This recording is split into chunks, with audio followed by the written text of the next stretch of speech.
Barrister बनकर 13 फरवरी 1913 ईस्वी को वल्लभ भाई मुंबई पहुंचे। बॉम्बे लॉ कॉलेज में प्रोफेसरशिप के प्रस्ताव को उन्होंने ठुकरा दिया। उन्होंने न्यायिक सेवा में सम्मिलित होने का प्रस्ताव भी अस्वीकार कर दिया।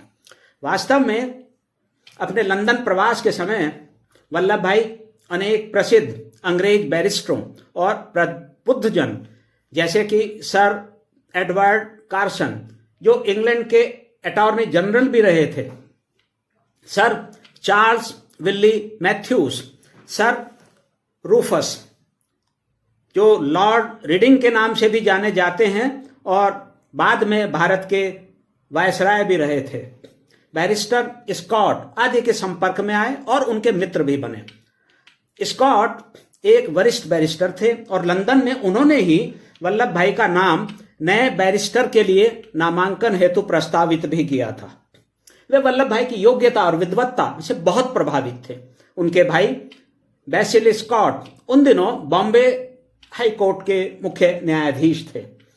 वल्लभ भाई के भारत प्रस्थान के समय उन्होंने अपने भाई बेसिल स्कॉट के नाम एक बंद लिफाफे में पत्र दिया था, जिसमें वल्लभ भाई को किसी उच्च न्यायिक पद अथवा प्रोफेसरशिप दिए जाने की संस्तुति थी। वल्लभ भाई जिस दिन मुंबई पहुंचे उसी दिन बॉम्बे उच्च न्यायालय के मुख्य न्यायाधीश सर बेसिल स्कॉट से वे मिले। जस्टिस बेसिल ने ही उन्हें न्यायिक पद अथवा बॉम्बे लॉ कॉलेज में प्रोफेसरशिप दिए जाने का प्रस्ताव दिया था, जिसे उन्होंने विनम्रतापूर्वक अस्वीकार कर दिया था। मुंबई से वे अहमदाबाद आ गए। अति अल्प काल में ही एक प्रसिद्ध विधिवक्ता के रूप में स्थापित हो गए। उनके अहमदाबाद आने और वहां कार्य करने के पीछे प्रमुख कारण अपने ही क्षेत्र में रहते हुए परिवार कुटुंब को आत्मनिर्भर बनाना था। साथ ही किसानों, ग्रामीणों और जितना भी संभव हो सके उतना युवा वर्ग की आत्मनिर्भरता के लिए कार्य करने की इच्छा का होना था।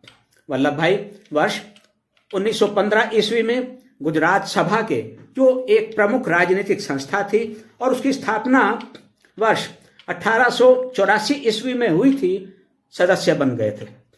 गुजरात सभा के साथ वल्लभ भाई की संबद्धता उनके जीवन की एक अति महत्वपूर्ण घटना थी। उनके भावी जीवन को एक नया आयाम देने वाली थी। नारी शिक्षा, स्वावलंबन और युवा वर्ग के उत्थान जैसे उनके प्रगतिशील विचारों की हमने चर्चा पहले की है और इस संबंध में चर्चा बाद में भी करेंगे, लेकिन इसी संबंध में उनके एक और प्रगतिशील विचार का यहां उल्लेख करना प्रासंगिक है। उनके पिता झवेर भाई का जब वर्ष 1914 ईस्वी में लगभग 85 वर्ष की आयु में निधन हुआ, तो उन्होंने मृत्यु के बाद आयोजित किए जाने वाले भोज का इसे एक कुप्रथा और धन बर्बादी घोषित करते हुए विरोध किया था और विट्ठल भाई पटेल ने भी अपने अनुज के इस विचार का समर्थन किया था।